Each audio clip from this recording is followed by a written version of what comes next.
नमस्कार, जय जिनेंद्र। मैं Mahendra Jain, Shri JSM medical cancer trust president, Maharashtra Navnirman व्यापारी सेना प्रवक्ता। गवर्नमेंट ने हाल ही में एक ड्रग लॉन्च किया है, 2D ग्लूको, 2D ऑक्सी ग्लूको। कोविड के ऊपर DRDO ने वो ड्रग हाल ही में करीबन 1 तारीख को उन्होंने ये पेशेंट्स के लिए इमरजेंसी यूज़ में उसे लॉन्च किया है। काफ़ी लोगों की मैसेज और इंक्वायरी थी कि ये एग्जैक्टली इससे कोविड चला जाएगा या ये ड्रग कितना इफ़ेक्टिव है। काफ़ी एक्साइटमेंट भी था जानकारी के लिए, काफ़ी लोगों ने पूछा, तो मुझे लगा एक छोटा सा वीडियो एक बना देता हूँ। लेकिन उससे भी विशेष मुझे कुछ काफ़ी दिनों से कहना था, वो इस ड्रग के साथ में एक कॉम्बो बना के मैं बोलना चाहूँगा, वो है इंटरमिटेंट फास्टिंग। इंटरमिटेंट फास्टिंग और फास्टिंग, या जैनिज्म में हम कहते हैं जिसे कि 24 या उपवास। It's very interesting to combine both this theory. कैसे, मैं आपके सामने बताता हूँ शॉर्ट में। जो ग्लूकोज होता है नॉर्मल, जो हम कार्बोहाइड्रेट्स खाते हैं, रोटी, चावल, सब्जी, फ्रूट्स, जो भी हम खाते हैं, उसमें से काफ़ी हद में कार्बोहाइड्रेट्स होता है, जो जिसका कन्वर्जन ग्लूकोज में होता है, और वो ग्लूकोज को हम एनर्जी की तरीके से हमारी बॉडी उसे यूज़ करती है, वापरती है। बहुत सादी भाषा में आपसे बात करूँगा मैं। तो जो ग्लूकोज होता है, जैसे उस ग्लूकोज के अंदर मेडिकल टर्मिनोलॉजी में उसमें 6 कार्बन होते हैं और हाइड्रोक्सिन होते हैं, मतलब कि ऑक्सीजन और हाइड्रोजन का कॉम्बिनेशन के साथ में, कार्बन के साथ में पूरा कॉम्बिनेशन होता है, जिसे हम ग्लूकोज कहते हैं। और वो ग्लूकोज हमारे बॉडी में कैसे काम करता है, तो जैसे ही हम कुछ खाते हैं उससे वो ग्लूकोज बनता है, और जब ग्लूकोज बन जाता है तो कुछ सेल्स के ऊपर कुछ रिसेप्टर होते हैं, जो ग्लट कहते हैं, जो ट्रांसपोर्ट करते हैं ग्लूकोज को सेल्स के अंदर। जैसे कि इंसुलिन है, इंसुलिन ग्लूकोज को लेकर एज अ कैरियर लेके जाके वो सेल्स में डिपॉजिट करता है। सेल्स डायरेक्टली ग्लूकोज कंज्यूम नहीं कर सकता, तो ऐसे काफ़ी ट्रांसपोर्टर होते हैं, जिसमें ग्लट कहते हैं, कि कई टाइप के होते हैं, 3-4 टाइप के मेन होते हैं। तो इस ग्लूकोज को उठा के जब हम सेल्स में ले जाते हैं, और सेल्स उसको एज अ फूड, उसे खाने की तरह यूज़ करके उससे इनफ एनर्जी प्रोड्यूस करता है अपने आप को सर्वाइव करने के लिए, अपने आप को कार्यान्वित रखने के लिए। उस ग्लूकोज को वो एनर्जी तरीके से यूज़ करता है और नए सेल्स बनाता है, नए डिविजन्स बनाता है, मल्टीप्लिकेशन होता है सेल्स का। वो जनरल प्रोसेस है जिससे हम ATP बनाते हैं, और उससे हमारी बॉडी में एनर्जी का संचालन होता है और हम सर्वाइव कर पाते हैं हमारे बॉडी में। कहते हैं कि जितनी मात्रा में ज़्यादा ATP है, उतनी मात्रा में आपकी एनर्जी अच्छी रहती है। आप ज़्यादा से ज़्यादा भी खाना भी खा लेते हो, तो अगर ATP आपकी हाई है, ATP लाइक अ करेंसी, एक हमारी जैसे कैश होती है घर में, जिसे हम एक्सचेंज करने के लिए वापरते हैं, तो वो एक टाइप की वो करेंसी है। अब जो ये नया ड्रग है, उसके अंदर कुछ मॉडिफिकेशन किया जाता है, कि जैसे कि ग्लूकोज के अंदर मैंने बताया आपको कि 6 कार्बन होते हैं, तो जैसे उसे हेक्सा कहते हैं। तो 6 कार्बन में से जो सेकेंड लेवल का कार्बन होता है, वहां पर जो ऑक्सीजन के साथ में हाइड्रोजन होता है, उसमें से ऑक्सीजन को निकाला जाता है। इसलिए हमें उसे 2D એટલે કે सेकेंड लेवल पे आके हमने डिलीट कर दिया ऑक्सीजन को। सो 2D ऑक्सी ग्लूको, ये एक नया फॉर्म का ग्लूकोज बन जाता है, जिसे हम, आप करेंसी के मामले, आप फेक करेंसी कहेंगे कि खोटे नोट है ना। जैसे मैंने आपको बताया कि वो कैश जब होती है तो बॉडी उसे यूज करती है, वापरती है। हम जैसे कैश वापरते हैं, उससे कुछ हम आगे ग्रोथ कर सकते हैं, चीजें ले सकते हैं, खर्च कर सकते हैं। लेकिन ये फेक करेंसी है जिसमें से हमने ऑक्सीजन निकाल दिया है, लेकिन वो दिखता वैसे ही है। सो इस तरीके से उसमें से ऑक्सीजन निकालने के बाद में उसके अंदर फॉस्फेट को ऐड किया जाता है। जब आपका ग्लूकोज का प्रोसेस, जब ग्लाइकोसिस का प्रोसेस चालू होता है, एनर्जी कन्वर्जन के लिए ग्लूकोज का जब प्रोसेस चालू होता है, तो उसमें क्या होता है कि आपका बॉडी में हेक्साकिनेस जो होता है, वो फॉस्फेट को ऐड करता है। फॉस्फेट को ग्लूकोज में ज़्यादा इफेक्टिव बनाने के लिए सेल्स उसको एंजाइम जो है हेक्साकिनेस से रिलीज करके उसमें ऐड करता है फॉस्फेट को, ताकि वो ज़्यादा एफिशिएंट तरीके से काम कर सके।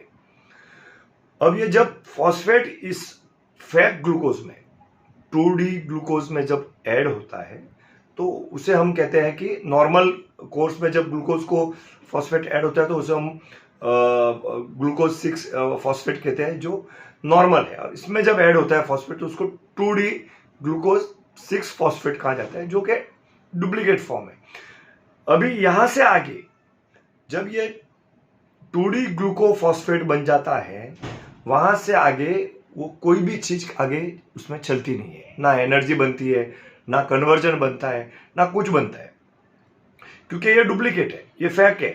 सो फेक ग्लूकोज में से आप आगे एनर्जी कन्वर्जन होता नहीं है। लेकिन सेल्स को यह पता नहीं है कि ये ग्लूकोज डुप्लीकेट है, तो सेल्स इस ग्लूकोज को मैक्सिमम ये इस तरह से डिजाइन हुआ होता है कि एफिशिएंटली यह दूसरे ग्लूकोज को इनहिबिट करके, जो रियल ग्लूकोज है उसको इनहिबिट करके ये सेल्स को कहता है कि प्लीज मुझे अंदर लो, आप प्लीज मुझे अंदर लो। तो ये हमारे ट्रांसपोर्टर के थ्रू ये मैक्सिमम हमारे सेल्स में डिपॉजिट हो जाता है, ज्यादा से ज्यादा मात्रा में। और सेल्स भी सोचता है कि इतना मुझे ग्लूकोज मिल रहा है तो वो एब्जॉर्ब करके उसको डिपॉजिट कर देता है। और जो रियल ग्लूकोज है वो बहुत ही कम मात्रा में सेल्स में जा पाता है, क्योंकि ये उसे इनहिबिट करता है, ये उसे रोकता है, रोक के ये ड्रग सेल्स के अंदर डिपॉजिट होता है। और जब अंदर डिपॉजिट हो जाता है तो सेल्स के अंदर ये जब ऑक्सीजन का एक हम जब उसमें से मॉलिक्यूल निकाल देते हैं तो इसका शेप चेंज होता है ड्यूरिंग ट्रांसपोर्टेशन। ये जो 2D6 फॉस्फेट ग्लूकोज फॉस्फेट जो बनता है इसका शेप पूरी तरह से चेंज हो जाता है। तो अंदर सेल्स के अंदर जो सेल्स के मेम्ब्रेन है उन्हें ये पता चल जाता है कि ये शेप चेंज है, तो ये मेम्ब्रेन उसे सेल्स के लिए आगे अटैच होने देते नहीं है। लेकिन ये अंदर सेल्स में आ चुका है, लेकिन इसका एज ए एनर्जी कन्वर्जन और नए सेल्स पैदा करने में या सेल्स डिवीजन करने में जो इसका रोल होता है, जो अदा करना होता है, वो मेम्ब्रेन इसे रोक देता है, क्योंकि ये फेक ग्लूकोज है, उसे पता चल जाता है कि ये शेप अलग है। सो ये ट्रैप जो है, सेल्स ने ग्लूकोज अंदर ले लिया, एटीपी बना रहा है, सेल्स खुश हो रहा है कि मेरे पास इतना ग्लूकोज जमा हो रहा है, लेकिन जब ये मेम्ब्रेन तक पहुंचता है तो मेम्ब्रेन इसे रिजेक्ट करता है। तो इन दोनों की एक ट्रैप के अंदर धीरे धीरे ग्लूकोज के अंदर एनर्जी बनना बंद हो जाती है, ग्लूकोज से एनर्जी बनना बंद हो जाती है, और सेल्स या एक्सोकिनेसिस जो है उसके अंदर भी फॉस्फेट की लेवल काफ़ी हद तक कम हो जाती है। तो नया फॉस्फेट भी उसे ऐड होना कम हो जाता है, लेकिन भरपूर मात्रा में ग्लूकोज अंदर है, बट सेल्स उसे यूटिलाइज नहीं कर सकता, इसलिए सेल धीरे धीरे वीक होना चालू हो जाता है। मैं ऐसा नहीं कहूँगा कि कंप्लीटली मर जाता है, क्योंकि काफ़ी एनर्जी होती है, शायद प्रोटीन का, एमिनो एसिड की या फैटी एसिड जो फैट में से आती है, कोई भी एनर्जी यूज करके सेल हल्का फुल्का सर्वाइव करता है, बट मेजर सोर्स ऑफ जो एनर्जी है वो है ग्लूकोज। तो सेल्स के अंदर जैसे जैसे एनर्जी से डिप्राइव होता है सेल्स, जैसे जैसे उसके अंदर एनर्जी खत्म होती है वैसे वैसे वो वीक होता जाता है, और उसका मल्टीप्लिकेशन प्रोसेस, जो नए सेल्स पैदा करना, जैसे नए बच्चे पैदा करना, वो प्रोसेस उसका रुक जाता है, काफी वीकेंड हो जाता है। तो वाकई में ये ड्रग क्या करता है कि इंपॉर्टेंट ये नहीं है कि सेल्स बनना कम हो गए, ये अच्छे सेल्स पे भी इंपैक्ट उतना ही करेगा। आप जब पूरी बॉडी को ये ग्लूकोज मिलता है तो जो इन्फेक्टेड सेल्स है वो वीक होते हैं, उसके साथ में जैसे अच्छे सेल्स भी वीक होते हैं, तो आपकी बॉडी में दूसरे भी प्रॉब्लम्स आते हैं, चालू हो जाते हैं, क्योंकि आपकी सेल्स, सभी बॉडी के अंदर सेल्स आपके एनर्जी प्रोड्यूस करना बंद कर देते हैं, आप फटीग हो जाते हो, आप वीक महसूस करते हो। लेकिन अच्छी बात यह है कि किडनी और लीवर इनसे ज़्यादा ग्लूकोज नहीं लेके अपने नेचुरल सोर्सेज से लेता है, जैसे बीटा सेल वगैरह पैंक्रिया में है, वो ये ग्लूकोज डायरेक्टली यूज करता है, उनको ट्रांसपोर्टर की जरूरत होती नहीं है। सो एटलीस्ट किडनी और लिवर आपके इंटैक्ट रहते हैं, तो वो फंक्शन से आप काफ़ी हद तक आपकी गाड़ी चलती है। लेकिन सबसे बड़ा काम ये करता है कि जैसे जैसे आप ग्लूकोज को यूज करना कम करते हो, आप एनर्जी प्रोड्यूस करना कम करते हो, तो एनर्जी, ग्लूकोज को एनर्जी में कन्वर्ट करने में काफ़ी हद तक हमें ऑक्सीजन लगता है। तो जब ये प्रोसेस ही स्लो डाउन हो जाता है तो ऑक्सीजन की जरूरत कम हो जाती है, और जब आप बीमार हो, ये मॉडरेट और सीवियर केसेस में ही यूज किया जाता है जब आप ऑक्सीजन पे हो, तो इस ड्रग को वही हम यूज करते हैं। सपोर्टिव ड्रग है, और किसी दवा के साथ में इसको एडजेंट यूज करते हैं। ये एज अ होल इसका कोई बड़ा रोल होता नहीं है, इसलिए आपको ये समझना है कि ये कंप्लीटली कोरोना को अच्छा कर देगा, ऐसा कुछ नहीं होता है। लेकिन ये सपोर्टिव है, जैसे एंटीवायरल रेमेडी जो काम करता है, जो एक सेल्स का जो भी एंजाइम्स है या जो भी उसका कंपोनेंट्स होता है उसमें एंटीवायरल जाके फेक मटेरियल लेके जाके उसे वीक करता है, उसी तरीके से ये फेक ग्लूकोज है जो गलत तरीके से, गलत करेंसी की तरीके से हमारे घर में आती है और हम उसको खर्च नहीं कर पाते, लेकिन दिखती करेंसी है इसलिए हम कंफ्यूज होकर उसको घर में रखते हैं। उसी तरीके से ये प्रोसेस चलता है। अभी ऑक्सीजन की आपकी डिमांड करीबन 30-40% घट जाती है, क्योंकि आपकी बॉडी एनर्जी कन्वर्जन काफी स्लो डाउन हो चुका है। तो उससे आपकी ऑक्सीजन की डिमांड जो घट जाती है, और उस समय जब आप ऑक्सीजन डिपेंडेंट हो तो आपका काफी ऑक्सीजन सेव हो जाता है, और उससे आपके नए वायरल लोड नहीं बढ़ता है, नया रेप्लिकेशन नहीं बढ़ता, उससे आपका साइटोकिन स्टॉर्म जो है, या जो भी आपके फेफड़ों में जो ज़्यादा प्रॉब्लम्स आती है, या जो भी डैमेज होने वाला है, वो काफ़ी हद तक रुक जाता है, और आप आगे की स्टेज, या जैसे वेंटिलेटर पे जाना है, या साइटोकिन स्टॉर्म का एक हाई लेवल पे जाना है, या काफ़ी हद तक आपके ब्रेन को जो ऑक्सीजन कम मिलता था, या ऑक्सीजन बचाने से आपको ब्रेन फंक्शंस इंप्रूव हो जाते हैं, क्योंकि आपके ब्रेन को काफी हद में अभी ज्यादा ऑक्सीजन अवेलेबल है। सो ब्रेन ज्यादा से ज्यादा ऑक्सीजन कंज्यूम करके आपके बॉडी के सभी टिश्यूज वगैरह का वो प्रॉपरली मैनेज करता है। इससे आपकी मौत काफी हद तक बच सकता है, पेशेंट मरने से बच सकता है। ऑक्सीजन डिपेंडेंसी करीबन 2.5-3 दिन की कम हो जाती है ड्यूरिंग एडमिशन। सो ये इसकी एक खासियत है। सो ये ड्रग आप साथ में किसी के यूज कर सकते हैं, और वो भी सिर्फ जब आप ऑक्सीजन पे डिपेंडेंट हो, या आप सीवियर टू मॉडरेट में हो। अदरवाइज आप इसे यूज करोगे तो आपकी बॉडी काफी कमजोर होने भी चालू होती है। लेकिन परंतु ऐसा ही एक्सपेरिमेंट क्या ये पहली बार हुआ है? नहीं। जैसे हम कैंसर के अंदर हम कीमोथेरापी करते हैं, जैसे हमारी संस्था है कैंसर की, तो हम काफी हद तक, हमारे पास 3000 पेशेंट है। सो ये जो थेरापी है 2D ऑक्सीजन का, ट्यूमर पे भी यूटिलाइज होती है। ट्यूमर को वीक करने के लिए काफी हद तक की भी ग्लूकोज की जो सप्लाई, ट्यूमर जो सप्लाई डिपेंडेंट होती है ग्लूकोज पे, उसको हम डिप्राइव करते हैं ग्लूकोज से, तो ट्यूमर धीरे धीरे श्रिंक होनी चालू होती है, उसके सेल्स मरने चालू होते हैं। लेकिन 40-50% फर्क पड़ता है। बाकी अदर सोर्सेज जहाँ प्रोटीन से भी उसको एनर्जी मिल रही है, फैटी एसिड से भी मिल रही है, तो पूरी तरह से वो ट्यूमर खत्म होती नहीं है। इसलिए ज्यादा हद तक इसका इलाज सक्सेसफुल रहा नहीं है। जैसे हम पेट सिटी स्कैन निकालते हैं कैंसर में, तो इसके साथ में हम ग्लूकोज के साथ में जैसे हम कोई रेडियो एक्टिव, जैसे कि फ्लोरोसेंट वगैरह यूज करके हम देखते हैं कि बॉडी में जहां भी ज्यादा सेल्स ग्लूकोज कंज्यूम कर रहा है, वो फ्लोरोसेंट से वो चमकते हैं, वो लाइट आती है वहां पर, तो हमें पता चलता है कि यहाँ कैंसर ज्यादा है। तो ये कोई पहली बार भारत में इसका, या वर्ल्ड में पहली बार कोई थ्योरी यूज नहीं हो रही है, ये काफी हद तक यूज हो चुकी है, लेकिन मदद अवश्य कर सकती है। मेरा अभी आपको दूसरी ओर लेके जा रहा हूं मैं, जो मेरे इंटरेस्टिंग फैक्टर है। मैं करीबन पिछले 12 महीने से ऑन ऑफ कभी कभार खा लेता हूँ रात को, लेकिन आई एम बेसिकली मैं इंटरमीडिएट फास्टिंग को फॉलो करने का ज़्यादा से ज़्यादा प्रयत्न करता हूँ कि मैं 16-17 घंटा कुछ नहीं खाऊँ और 7-8 घंटा खाऊँ। और मैं करीबन 1.25 साल से काफ़ी हॉस्पिटलों में विजिट करता हूँ, काफ़ी पेशेंट को देखने जाता हूँ, कोरोना पेशेंट हो या कैंसर के पेशेंट हो। और मैं 4 मास लगाता हूँ हॉस्पिटल में, लेकिन फिर भी पता नहीं क्या थ्योरी काम कर रही है। अभी तक भगवान की दया से मुझे 1-1.25 साल में सर्दी खांसी कभी हुई नहीं, या कोई सिम्टम मुझे आया नहीं, या बुखार, या आई एम कंप्लीट एनर्जेटिक। और जो भी को थोड़ा बहुत कुछ कफ होता है वो मास्क के हिसाब से मैं 3-3, 4-4 डाल के हॉस्पिटल में जाता हूँ, तो दैट इरिटेट मी। और अभी तक मैंने वैक्सीन ली नहीं है, I am thinking about vaccine, और कभी और उस बारे में चर्चा करेंगे। तो जैनिज्म में या रमजान में जैसे आप उपवास रखते हो 16-15 घंटे का, या आप चौवियार करते हो जैनिज्म में, या रमजान में हम रात को रोजा पालते हैं और काफ़ी लंबा पीरियड तक हम नहीं खाते, तो उस समय आपका बॉडी में इंसुलिन सिक्रेशन कम हो जाता है, ग्लूकोज बढ़ना कम हो जाता है, और इंसुलिन सिक्रेशन कम हो जाता है, उससे इन्फ्लेमेशन बॉडी में कम हो जाता है।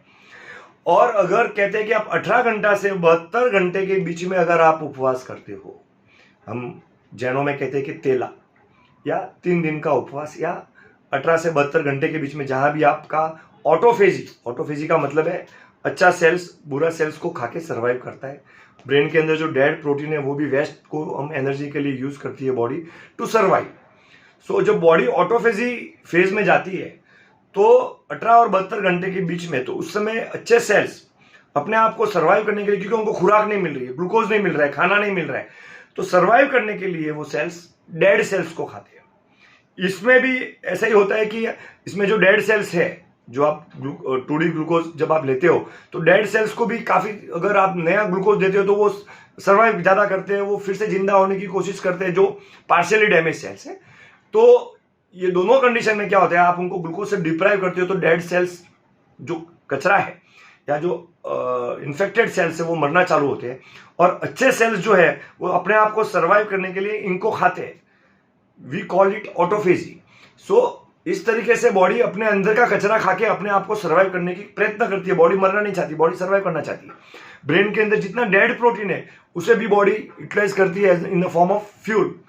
तो इससे क्या होता है कि कैंसरस सेल हो या वायरस, कोरोना वायरस का सेल हो, इसका multiplication process, replication process, oxygen ज़्यादा यूज करने की ज़्यादा यूज डिमांड, साइटोकिन स्टॉर्म जो आपके इन्फ्लेमेशन के जो मार्कर है IL-6 वगैरह, वो काफ़ी हद तक कंट्रोल में रहते हैं।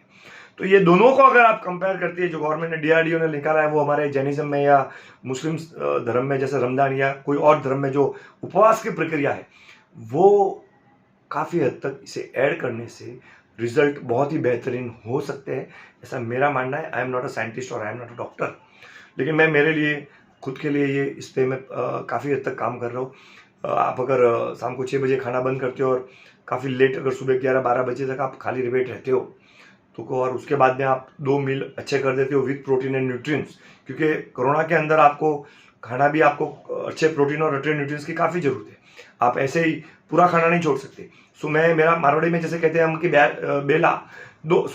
ब्यासना 2 उपवास, सो 2 बार खाना ब्यासना, और आप 15 दिन 20 दिन अगर आप 2 टाइम खाते हो और उसके बीच में नहीं खाते या उसके बाद में नहीं खाते और उसके बाद में आप 2 महीने में एक बार 2 उपवास भी कर देते हो या तेला कर देते हो, जिसको हम 3 उपवास बोलते हैं, तो मुझे ऐसा लगता है कोरोना के पीरियड में काफ़ी हद तक वो हेल्पफुल हो सकता है आपको एक लेवल से, जब तक कोई प्रॉपर ड्रग्स या वैक्सीनेशन की श्योरिटी नहीं मिल जाती जैसे वो, तो तब तक आप इसकी एक मदद ले सकते हो। और भगवान ने हमारे कहा हुआ है तो, और हर धर्म में उपवास का इतना महत्व है, तो मेरी आप सभी से अपील है कि प्लीज़ आप कम से कम अगले 6 महीने तक if you can restrict time bounding fasting कर सकते हैं, आप खाना खा सकते हो। तो ये थियोरी, ये ड्रग आने से मेरी हिम्मत हुई कि मैं आपको इंटरमिटेंट फास्टिंग के बारे में कुछ बोल सकूँ, या जैनिज्म के उपवास और चौवियार के बारे में कुछ बोल सकूँ, या मेरे मुस्लिम भाई हो या मराठी भाई हो नवरात्रि का उपवास जो भी रखते हो, प्लीज़ यूज़ दैट। उस शास्त्र में कुछ लिखा हुआ तो उसको कुछ कारण है। तो आप हो सके तो आप कार्बोहाइड्रेट्स कम खाइए, ज़्यादा से ज़्यादा भाजी और वेजिटेबल्स खाइए इस दौरान। और 2 टाइम जब आप खाना खाते हैं तो उसमें देखिए कि प्रॉपर दही हो, प्रोटीन हो, प्रॉपर वेजिटेबल्स भारी मात्रा में खाइए, ताकि आपके बॉडी को माइक्रो न्यूट्रिएंट्स और सभी मिलता रहे। और आपका 16-17 घंटे की फास्टिंग और 2 बार खाने को अगर कंबाइन करते हो, आपकी बॉडी प्रॉपरली न्यूट्रिएंट रहती है और आपकी एनर्जी लेवल सही रहती है। और साथ में आपको कभी कुछ बीमारी आती है तो उसके लिए आपके पास एक एडिशनल शस्त्र है जिससे आप कर सकते हैं। तो यही आज का टॉपिक था। अगली बार मैं जरूर आऊँगा। जैसे ब्लैक फंगस के बारे में काफ़ी लोगों की इंक्वायरी, तो हो सकता है मैं एक आध दिन में आपके साथ में, आज मैंने सुना कि राजस्थान में भी एपिडेमिक तरीके से उसको डिक्लेयर किया गया, ज़्यादा स्टेरॉइड के यूज़ से वगैरह प्रॉब्लम्स हो रही है डायबिटिक पेशेंट को वगैरह, तो मैं अगले वीडियो में ज़रूर आऊँगा। और अंत में मैं आप सभी से प्रार्थना करूँगा कि लगभग हमने 270 से 300 डॉक्टर्स खोए हैं इस कोरोना के दौरान, और काफ़ी नर्सेज और हमारी स्टाफ्स को हमने खोया है 2 वैक्सीन लेने के बावजूद, जैसे डॉक्टर के अग्रवाल जैसे, या और अमुक दिल्ली के डॉक्टर्स जिन्होंने वैक्सीन लेने के बावजूद उन्होंने अपना जन सेवा में अपना जीवन का त्याग दिया है, वो हमारे अमर हुए हैं। वो हमारे सभी 270-300 जन जो भी है, वो हमारे एक शहादत उन्होंने जो दी है, उसके लिए हम सभी उनका बहुत बहुत श्रद्धांजलि देते हैं। और उनके परिवारों के हम प्रार्थना करते हैं कि आपने, आपके घर के जिस भी सदस्य ने इस समाज को एक सेवा दी है, इस देश को बचाने के लिए, इस महामारी से बचाने के लिए उन्होंने जो आहुति दी है, ये देश जरूर उन्हें हमेशा याद रखेगा। हमारे दिल में वो रहेंगे, वो हमारे हीरो हैं। और मैं गवर्नमेंट से अपील करूँगा कि they should look after their families in properly and right way, और ताकि ये जैसे हम सैनिकों के लिए जैसे हम हमेशा महसूस करते हैं कि हमारे देश के लिए उन्होंने जो बलिदान दिया है, वैसे ही हमारे आज सैनिक है, उन्होंने जो बलिदान दिया है, हमें गर्व है कि ऐसे उसके बावजूद आज इतने डॉक्टर आईसीयू में जूझ रहे हैं और हमें बचाने की कोशिश कर रही है। सही में वो महापुरुष है, महावीर है, और मैं उन सभी को नमन करता हूँ तहे दिल से। और आप सभी से कहूँगा कि उनके लिए प्रार्थना करें और आप सभी सेफ रहे। गवर्नमेंट ने इंस्ट्रक्शन दिया है कम से कम 2 मास्क पहने। मैं 2 मास्क हमेशा पहनता हूँ, और हॉस्पिटल में जाता हूँ तो 3-4 पहनता हूँ। कहीं कोई फंक्शन में या क्राउड में जाना है तो 3 पहनता रहा हूँ मैं 1.25 साल से, और मुझे अभी तक काफ़ी प्रोटेक्शन मिला है उससे। तो मेरी आपसे यही रिक्वेस्ट है। Thank you, good bye, take care.